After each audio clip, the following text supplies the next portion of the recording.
hello everybody. How is everybody doing today? Welcome to Tea Time Tuesday. I know it's been a minute since I've been on here, but I was going to go outside, but then I decided not to because it's just too hot. It's 85 degrees out there. And I don't think I want to drink hot tea with that kind of weather out there right now. Maybe when it starts cooling down, maybe I'll go out there. We'll see. Anyway, what are we having? I think I put the envelope, the Bigelow. But it's the same ones I have. It's the Bigelow Pomegranate Pizzazz. That's the one I'm drinking today. There you go. And yeah, I was talking about earlier about earlier today. No, you probably won't hear this until tomorrow. Or was I talking about it this morning? Maybe it might have been earlier today, so you probably won't hear it until tomorrow. But I was talking about when people, back in the 1800s, you know, they used to drink their tea, and it used to be like really, really hot. And well, because they had to steep, I had to clean this kettle, they had to steep the tea in order for the herbs, you know, to come out into the water. But I don't think they would serve it. I mean, they would serve it, of course, hot. But, I mean, you have to remember, by the time they walked, I mean, these people lived in these gigantic mansions and things like that. So, by the time they got out from wherever it is they were preparing, and by the time they either took it upstairs to the main hall where they were drinking, or even if they were out like in a courtyard, I was gonna call him Caesar.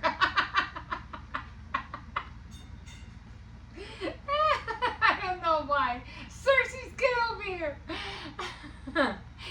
And by the time they got, you know, outside to the court or wherever it is, you know, they were sitting, I'm pretty sure the tea had to have gotten at least lukewarm by then. So I don't really think they were drinking the tea hot, but kind of like lukewarm. And then don't start. This one's trying to catch flies. Why are you you're not a cat. Stop trying to catch flies. Anyway. So, and then when they were served more, you know, like if they were offered another cup of tea, it had already been steeped and it had been sitting in the kettle. So I'm pretty sure the tea that they served was kind of like not hot, but lukewarm. So that's my impression, because I was thinking about it and I don't know why, but I was like, wait a minute, how did they drink hot tea during the summer? And back then, you know, they didn't have AC or anything like that like we do now, you know, so, you know, I could see drinking a nice hot tea, you know, in early morning, or, you know, like, you know, coffee. You know, I like drinking hot coffee in the morning. Of course, it has to be, I don't like iced coffee. I never was able to get into it. And then during the winter, I could drink, you know, 2-3 cups of hot coffee just to, you know, to keep warm. But during the summer, when I drink coffee, it's usually just in the morning and maybe 1 cup at night, you know, in the evening, just to relax. But and tea, I like drinking tea once in a great while, you know, like if I get too coffeeed out, like I just drink way too much coffee, then I'll drink tea because it's a lot more lighter. Yeah. So yeah, you know, I was just thinking about that. So I was like, I wonder how exactly, because we don't know everything that they did in that era. You know, we really don't. We just go by what we read, by the movies we see, you know, and maybe diaries from people who were talking about serving tea back then. So yeah, but we really don't actually really know how they did it. But anyway, that's what I'm drinking today. And yeah, like I said, I did want to go outside, but it's like it's 85 out there. I ain't going out there. I put the AC on because I was watching these two movies, and they probably had to be like on a low budget film because both endings were so disappointing. I was like, just when I think it's gonna be a good movie, you know, like, cause I rarely watch movies, but when I do watch a movie, I'm hoping that I get a good one. And this was like thrillers. They were thrillers, and I go, oh, finally, I caught a good one. But the both on both the movies, they were both the endings were so disappointing that I was like, what?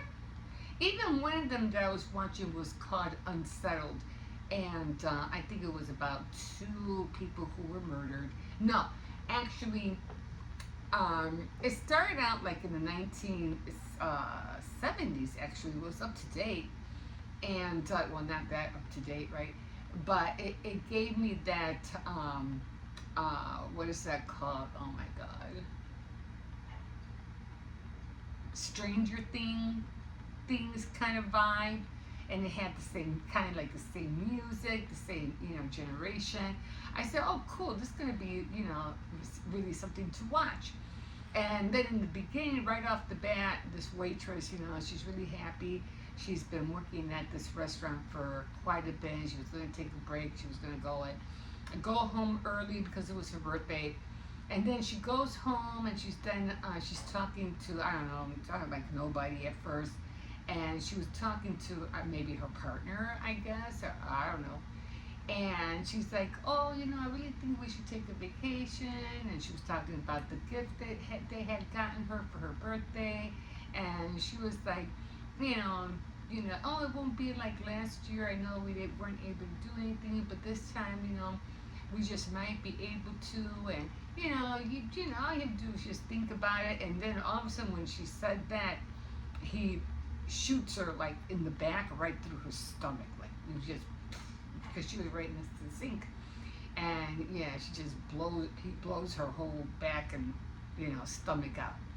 So and then he turns the gun on himself and he shoots himself and he blows his brains out, and I was like, wow, crazy. So it goes like 5 years, 3 years later, it goes past whatever happened. So it ends up happening that the house was the thing that was unsettled. So it was like a haunted. It was haunted. Like that one movie, not The Omen. Keep on thinking Elm Street. No, and the Amityville Horror, just like that. So the evidently the house was had ghosts in there, but they were alive. They were really living. And then I'm talking to the camera. He's probably staring at, who the heck are you always talking? I'm talking to the camera. And then at the end, I don't know what happened to the one girl ends up dying. She starts smacking her head on on the wheel of her car, and she busts her head open. She dies. Then the father, who was going to come and do an exorcist on the house, he dies. And then the two individuals who had moved in because they were going to college nearby, and they didn't want to live in a dorm, so they ended up renting a house. And one of them got possessed. He ended up leaving, but the other guy, apparently he went into the basement because he was hearing sounds. He did see the father. His neck was slit, and so he goes down because he's hearing noises and stuff like that. And they did see people. They did see the people who were killed. And they're not going to see them, barely. And so they were seeing these haunted people there. But they never showed him, like, what did he survive? Did they kill him? What? And then it ended at that. It was like, what? I was like, okay. So so much for trying to watch, you know, two good movies that didn't quite cut. You know what I mean? I was like, I just felt like I was just left hanging. I go, why? Why do I bother to watch these movies? Why? But anyway, but anyway, I hope you like my new haircut. I did get it cut and got it trimmed. I went to the salon. Again, I never do my own hair. I can do the front, that's easy, or I can cut it if I have to here because it's in the front. But I can't do layers. I can't do that. I don't know how to do that. And I don't want to even try because I don't want to ruin my hair. But eventually, and when it gets long enough, I do go to a salon. I'll have them do it instead. Okay, let's get this tea going. So, let's talk about Mary Kate Andrews, the High Tide Club. Let's find out what these girls have been up to. Oh my God. So I did make an appointment to go see the doctor to get a referral. I see her, I think, August 22nd or something like that. And she's going to give me a referral so I can get an eye test and get some glasses, because every time I use, even though I try to use these glasses, they're reading glasses, it's not enough. Even with these, I squint so hard all the time, constantly squinting just to read a sentence. You know, I can't see them. I can't see the words without them, but it's worse. I mean, it's so blurry, I can't see anything. But when I put these on, I can see them, but it's like I'm constantly squinting just to read a sentence. And it's annoying.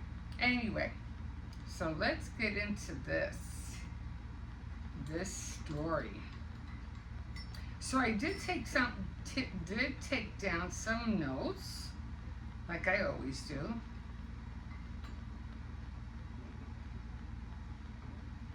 So here, caught on my little doily. And some of these doilies, I did make some of these doilies. I think I have 2 white ones.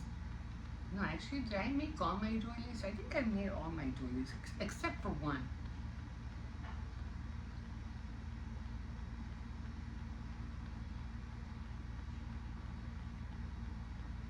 Oh, that tastes so good. Okay, so let's get to this story. I'm just gonna move this up.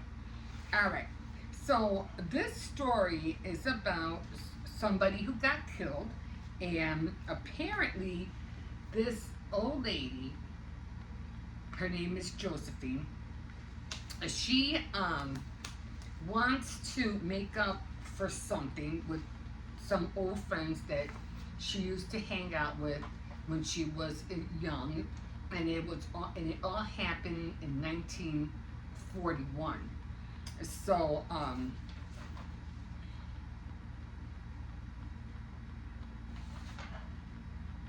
so it happened in 1941. I think I left off on chapter. I always try to circle them because I never remember what chapter I left off on. I think it was 20. I know I circled one of them. 28? No, I read more than that. So I'm on chapter 32, but I know I read more of that. More than that. Let me just go back a little bit. Your friend Ruth has a granddaughter who lives in California. Her name is Lizzie.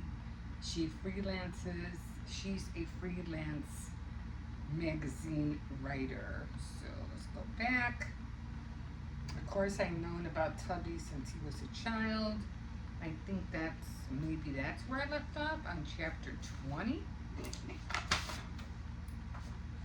Okay, so yeah. Okay, so I just took some notes. So again, you know, they would always go to this this beach when they were young, and they were almost like they were all like in their, 18, 19, 20 years old, except for Verena. Verena, what's that her name? Yeah, Verena. She was the youngest of all of them. So it was Brooke, who's the attorney. Josephine Warwick, she's the one that Brooke is taking the case on for. Farrah Miles, she is Brooke's like assistant. Millie was one of them. She was the one that was they were trying to help her out not to marry this guy Russell because he was kind of like a batterer, and so it was Millie. Did I write them down over here? Did I write them down over here? No, I don't think I did. So it was Millie, Verena, Josephine, and Ruth. So it was all four of them. 1, 2, 3, and 4. Now, Millie was the great grandmother of Brooke Trapnell, and Ruth, apparently she had already died in her later years, but I think she was left with Lizzie, who was the granddaughter. And then Verena was just an American black girl who was just, she was like, back in that day, 1941, she was like a helper, cleaning, cooking for the kitchen, cooking for Josephine's mother, whose name was Doris. Okay, and then Shug and Louette is the maid, and Shug was her husband. And who the heck was Sally when Sally died? I don't know who Sally was. I don't know. Anyway, okay, so let's just get into this. So they're trying to take over her. She lives like on an island, so they're trying to get her to sell the estate so they can make it like a campground, like a camping ground, like where tourists come, and or where kids go to do camping during the summer. That's what they want to do with her estate and her island.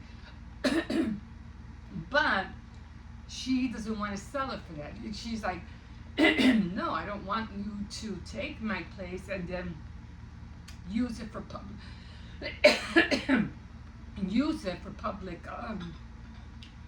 somebody went down the wrong way.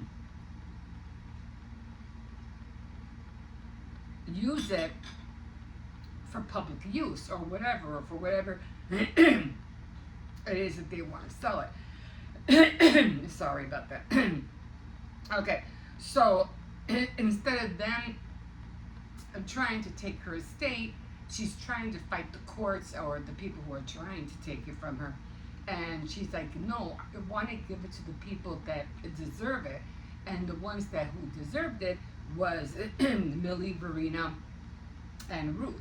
But since Ruth and Millie are already gone, the only ones that are left are the descendants. What do you call that? The next of kin. Let's just put it that way. So that's who she's trying to leave it for.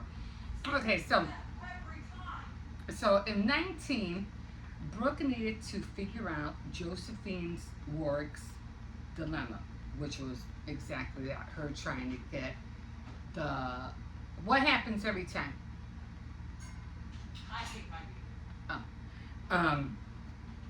Her trying to give the parts of the island to these people. Okay, so, and then she's like, how could we hope to fight the state on this condemnation issue? I could have sworn I wrote down the condemnation was. At least I thought I did. I could have sworn I did. Let me see if I have another piece of paper here. Yes, I do. So,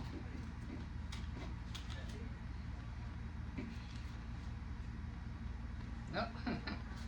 Nothing on here. I don't even know why this is here. Okay, oh well. I'm always putting papers in books. And then when I try to find them, like, I don't know where I put it. Okay, so that one's in chapter 20. Let me see if I can find anything that I underlined here. So it's something from the state trying to take over a property.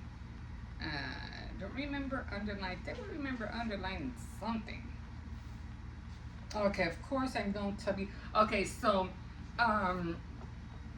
there was this other Brooks, another attorney who was trying to help Brooke, and I guess Brooke was trying to find out if she knew anybody else who might be able to help her on, like, I don't know, to help her get over of them and not taking her place. So she said, well, do you know anybody powerful, like a senator or somebody? And I guess one of the senators was named Tubby. She goes, of course I've known Tubby since he was a child. I contributed to his election campaign as a favor to his mother. Personally, I don't think Tubby is all that bright. And let's see. Okay, so nothing over here. Usually if I underline something, I'll know. Okay, so that was this. That goes to that. Okay, so then Josephine's lips stretched into a guilty smile. You think I'm a lost cause? You said it yourself. Okay, I found the women you wanted me to look for, Brooke said abruptly. And she goes, tell me. Your friend Ruth has a granddaughter who lives in California. So Ruth has the granddaughter whose name is Lizzie. Her name is Lizzie. She's a freelance magazine writer. So that's one of them. So Lizzie, should have brought a pencil over here. Well, I'll go through it again. Then I went to 21, and the explanation of a very strong approval. And in real estate, it's the legal process where a government entity takes private property for public use, even if the owner doesn't want to sell. I wrote it on this page. Okay, so that's what condemnation is. The issue with the high tide was another matter. Josephine wanted to leave the island to the girls. Gabe was the other attorney that, Brooke knew, and she knew she couldn't really take on the case because it was like family related because of her great grandmother. So she was asking Gabe, the other attorney, to help her out. Gabe helped her to make a game plan. There was another issue. Josephine wants to create a trust with 3 beneficiaries. Tubby, of course, we just read that. Tubby Trimore, governor. Oh, he was a governor. And she goes, well, should we meet him? Chapter 23, they are all docked at Shell Haven. Now, these were all the women who came, because they all came from the airport. They all got picked up, and they said, we're all going to go and meet Josephine. And she had a hard time, not really a hard time convincing them, but wherever there is money involved, most likely someone's going to say, yeah, okay, they don't have to twist your arm, because they're going to say, well, what am I going to get out of it? You know what I'm saying? So Lizzie was at first really reluctant, didn't want to go. Verena was yes, because she owes me that. She took that away from us.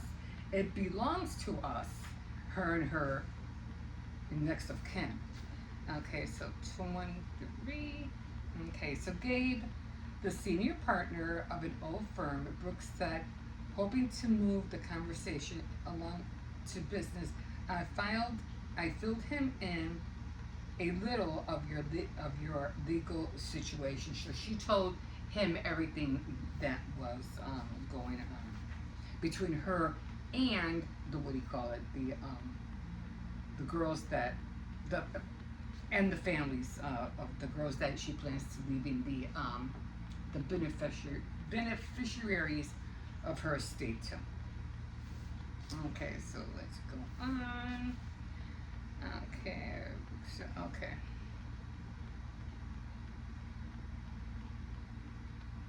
So then they all made it today. Past 23. Yeah. Okay. So they all made it to they all down to Shelf Haven. She met Gabe, Josephine, met Gabe, and had a private meeting because Brooke couldn't be there to hear because of, confidential. They all ended up at the house and started inquiring about the relatives. So Lizzie apparently had a book of her had uh, grandmother had collected. One was the unsolved murder on the island. One minute he was there at a big fancy party at Shell Haven, and the next morning he was gone. Who was Russell Strickland? And Lizzie mentioned that the fiance was Mildred Everhart, and that is Brooke's grandmother. So again, Verena did witness Millie being almost raped, but Gardner, who was Josephine's brother, kind of like, broke it up and told Russell, if you ever come back here, I'll kill you, because he knew that, he was trying to rape Millie. And of course, they were already engaged, and that's how Russell said, because we were engaged anyway, we're going to be married anyway. So, but, she was like, no, not now, and he tried to take her by force. Okay, so after what Russell did to Millie, Josephine forbid her to marry him, and Ruth agreed. Afterward, they headed to the lighthouse. They ended up meeting again back in 1941 after they had gone to the beach, and they saw all the bruises on Millie, and they were trying to find out what happened, who did this. And of course, she told them, what had happened. I had just ate a little while ago, so that's what all this is coming from. And then I guess there was this lighthouse where Gardner, her brother, used to be, and there was also this little cabin, and they ended up going there.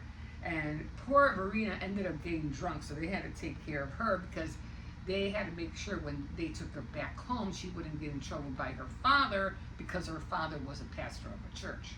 So, okay, so afterwards they headed to the lighthouse. Josephine feels a genuine affection for Verena, but there's something else. Obviously feels guilty about her relationship with all the women. After they had finally reached the island, Brooke pulled Louette aside.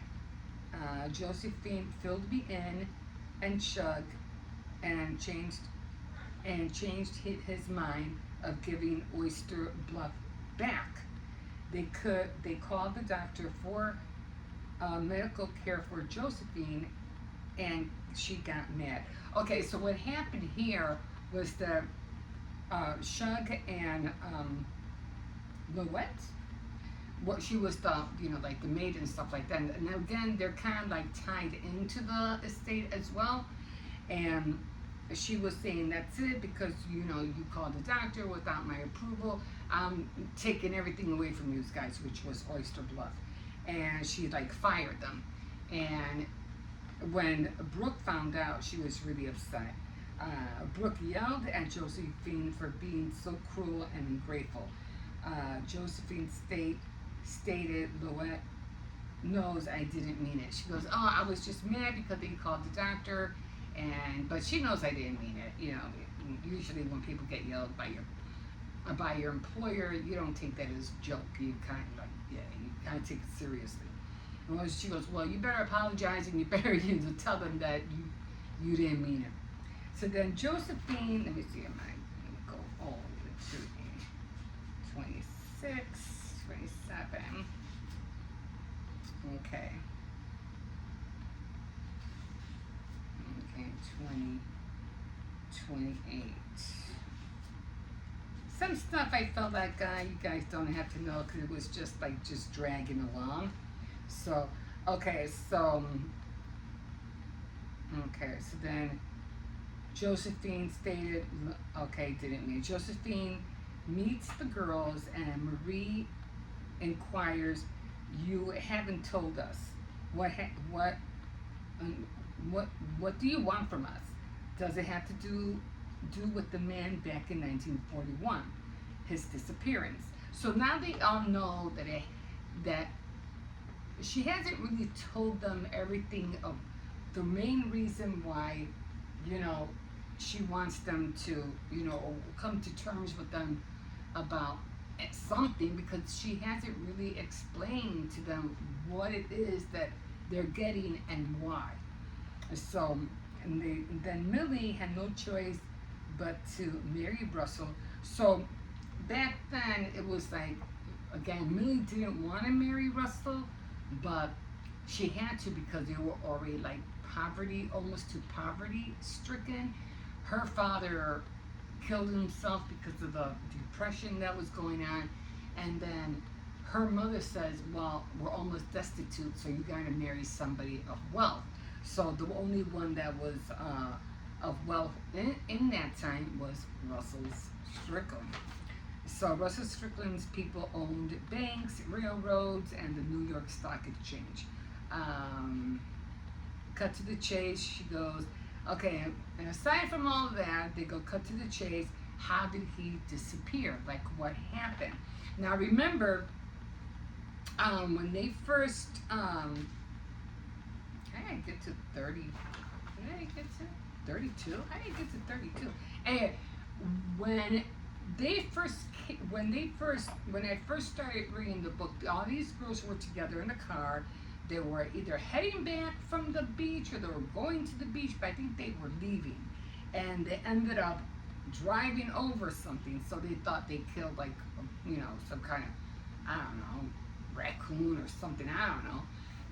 But they ended up running over something, and it was a body. So then, as far as I know, they all had to know who it was, but they didn't say. So then I'm like, okay, and then they said, oh, well, let's just get the body and we'll figure out what we're going to do with it. So they hadn't seen him. They had to know who he was, except none of them said anything, or nobody said anything to anybody. And Verena, I think she was probably happy that he was dead because of the attack that he did to Verena when they were at the engagement party, or after the engagement party, where he caught her and said, oh, we're going to have a party of our own. But they haven't mentioned that at all yet. So I was like, what's going on with that? So we have a few people who could have killed him. Either Millie, either Gardner, or Verena. So those three had to have the motive to kill Russell, but we don't know who. So then it goes on. Okay, they spoke about the fight between Russell and Millie. The boat was broke, so they had came like in, I don't know, some kind of boat, and it ended up breaking, so they had no choice. They couldn't go back, so they had to stay at Josephine's I don't know, mansion. I don't know, estate. What do you call it? What do you call those? Plantation, I think, because she had a big plantation house. So Verena saw that it was. Verena seen it all. She said quietly. Gardner told Russell that he better leave or else he will kill him. They drove to the old cottage that Gardner had, and he had a key for it. The next morning they rushed out. They didn't want Verena to get her in trouble by her father again, because he was a preacher. Going back to Oyster Bluff, they spotted up ahead, the middle of the road, buzzards were picking at something. Oh, okay. So they didn't run over her. They just saw something ahead of them, and there were all these whatever buzzards are. I don't know, but they saw them picking at something, and they noticed that it was a person, and it was Russell Strickland. Okay, so they did know, but at the beginning they didn't say that. Yes, he was dead. All the questions were out. How, who, what, had he been shot? What did you do with the what did you do with the body? Gabe asked. Whatever, whatever discovered. Was it ever discovered? Jose, can you go close to the gate? Close the gate. Well, he doesn't bother me when I put the well, you can because I don't want him to break anything in the living room. Okay, who's at the door?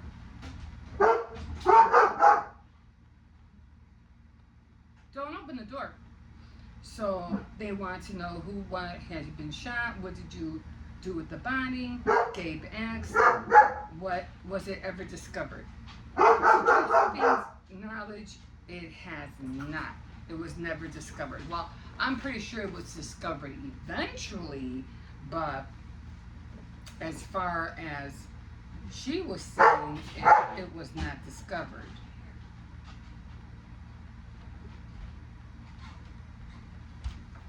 Okay.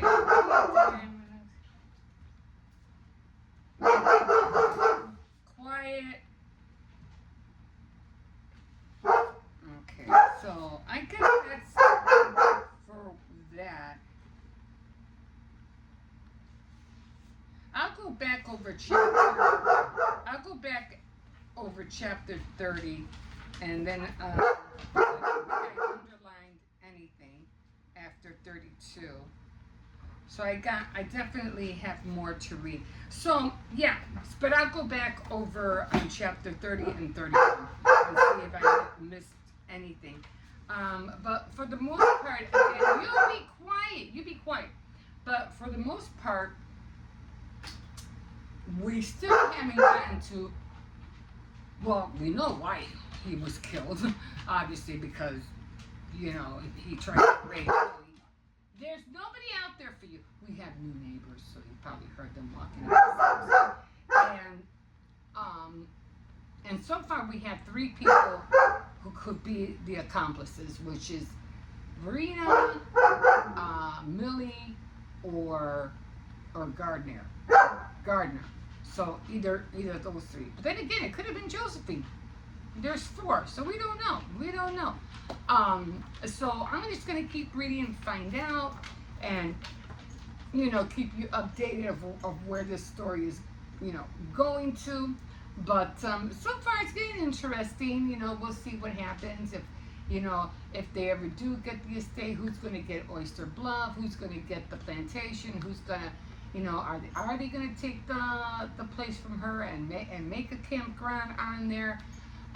Because usually I think, and where Lizzie is concerned, she's like, well, she just wants the money. She's not going to take care of anything. She's like, I don't really care for the place.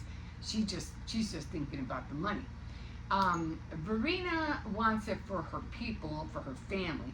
And then Shug and Louette want Oyster Bluff also because they also were part of the family as well. I get not with Verena, but separately. But they were all helpers in that year of that plantation. So everything's like who's gonna get what, and who's gonna not want anything. So we'll see. As far as Brooke and her mother are concerned, will they be able to get anything because she is, a lawyer? So I don't know if they'll be able. I think if anything, it will be Brooke's mother that she might be able to get something because it was her grandmother who was the one that was almost the one that got raped by Russell. So we'll see what happens. But anyway, that's where we're at. Oh, that was weird.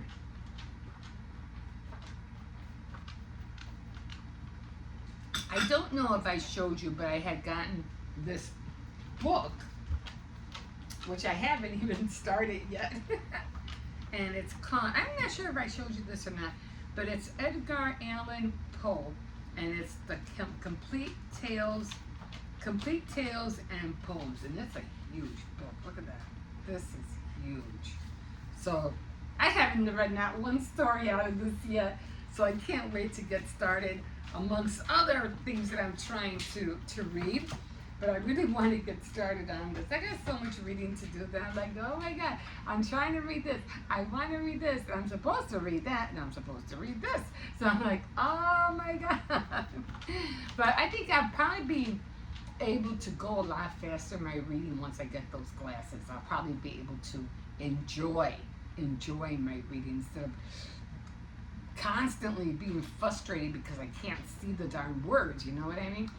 But so yeah, so anyway, that's where we're at with the book, and not really much to talk about stress release.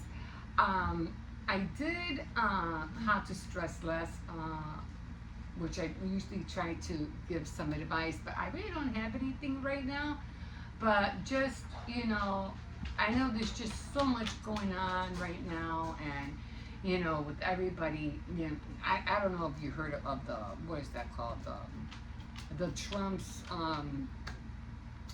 the stimulus funds that he's supposed to be passing out, and some states are getting something, and some other states aren't, and then they're going by monthly, and if April, the people in April are getting, who are the people in April who are going to see it, who are the people in July who are going to see it, and if your birthday falls between this date and that date, I'm like, what's going on? It's so confusing. It's like, okay, like, already some states already got it. Well, what about the rest of the states? What about me? What about mine? Am I going to see anything? I'm not holding my breath, that's for sure. So if I see it, I see it. If I don't, I don't. You've probably already got it. I know Alaska got theirs already. So that's for sure. So even if it comes, don't, guys, don't count on it. If you didn't receive it, don't count on it. Don't feel bad if you didn't get it. I haven't seen anything neither. Yes, it would help. It would be a little extra bonus. We can use it. But you also have to remember that one way or another, we got to pay it back. Okay? So every time they dish out money, they got to find a way to take it out from somewhere and put it back. So whether it's from taxes or whatever other means. So it's just like a big circle, because you have to remember, as consumers, it's like that money right now, it's what's making the world go round, and sometimes we just like, if people don't spend money, people don't make money. You know what I mean? So it's like, it's just something that's going around the circle, like, and around and around. But these days, people are like, they're getting smart now. They're not, they're not getting, after what happened with Trump and doing the tariffs and all this stuff, people have been realizing that we don't need your stuff. We got our own. We don't need your gadgets or whatever it is that you guys are making. They opened up our eyes like you wouldn't believe. Okay, maybe coffee, things like that, maybe oil, I understand that. But I'm talking about things like, prettier glasses, prettier, mugs or whatever, or, innovation gadgets that could wash your socks or peel a potato better. Those kind of things, we don't need that. And I think people as consumers are now realizing, like, yeah, we don't need that. And then even with, I don't know if you heard that when it comes to all these franchises like McDonald's, Burger King, Starbucks, all these the restaurants who have been overcharging, like, that's ridiculous for meals. It's like, you know what? We don't need your hamburger, okay? we're done. We're done buying your hamburger and your fries. Yeah, they might taste good, but it doesn't taste that good. We're not going to be paying $10 for a hamburger and fries. You know what I mean? So a lot of people are becoming like they're opening up their eyes and saying, no, no, you're not doing us like that. No. So things are changing for sure. So just remember, it's just something that we're just gonna have to adapt with. It could be, buying lesser junk than what we need. Something I think that we can do with that we don't need. Like I had gotten so many things the last year or two that I'm like, if they have something that I don't need that I want but don't really need, I'm not worried about it because I have been building a collection. Thank God that I've been going thrift shopping, and the stamps and the clear stamps or whatever woods or whatever things that I wanted, I've been been piling up, and I'm not worried about not finding this, not finding that, because I already have a lot. It might not be right off the brand new, but it'll keep me busy for the next 2 years, or until we get a new president, or until everything gets back to normal, where we could start spending again and not feel guilty for it. You know what I mean? So don't worry about not getting. Use what you got. You don't have to have 1,000 shoes. You don't have to have 1,000 purses. You don't have. When you hoard things like the sticker things, I mean, I have enough stickers. I don't need no more stickers. I have enough. I mean, there's just so much stuff that we just don't need, guys. Like, seriously. And I think because of the tariffs, I think that opened a lot of people's eyes and say, yeah, we don't need that anyway. So again, don't worry about it. Don't worry about it. Don't over stress over it. It's something that that this president did. We don't know what the other president's gonna do, and I don't know. Have you seen Vance, the vice president? Have you seen him lately? I don't know. When I first saw him when he was in the inauguration, and he looked so upright and ready to take on that seat of his and let's go. We don't have time. What did I say? You guys don't have time for lunch. Get to work. I think I put that on X. Okay, inauguration is over. No time for lunch. Get to work. And he just looks so vibrant, ready to take on everything. And lately, he's growing a beard. He looks tired. I mean, he has his what do you call it? When your face goes down. I forgot what that's called. He just doesn't look happy. I don't know what he's been going through. I don't know what Trump is making him go through. But that brightness, that new look of we got this is like it's fizzled out, and he just doesn't look happy at all. So I don't know what's going on. And then this whole thing with Trump and Elon Musk fallout, and I was like, I'm kind of glad for that. Elon Musk, you don't need to get into this political thing. Stay out of it. I think I even texted that too. Elon Musk, run from this thing. Run. You don't need this. Don't get involved in this stuff. You don't know who you're dealing with. You just don't know. I mean, you'll know if you know. But if you don't know, don't get yourself into something you won't be able to get out of. Or most likely even unliven somebody, or your loved ones or something. Stay out of it. And so there's just so much going on, and the thing with them trying to whistleblowers about aliens, and they have proof that they do have wreckage spaceships, and they just don't want to tell us. And they say, come on, we all know that. We all know that they're hiding stuff. We all know that that I don't think they have a live breathing alien. I'm pretty sure they're already dead, but I'm pretty sure they have something, and they don't want to share it. There are quite a few whistleblowers already, and they're trying to get them to come forward and be honest with us. Okay, so they come forward and they be honest with us. Then what? Do you really think we care by now? Do you really think, like, okay, yeah, you got an alien. Okay, what's it gonna do? How's it look like? Okay, so where do we go from here? Are they gonna make more? Are we gonna be invaded? What? That's all we want to know. And to me, it's like, I don't know.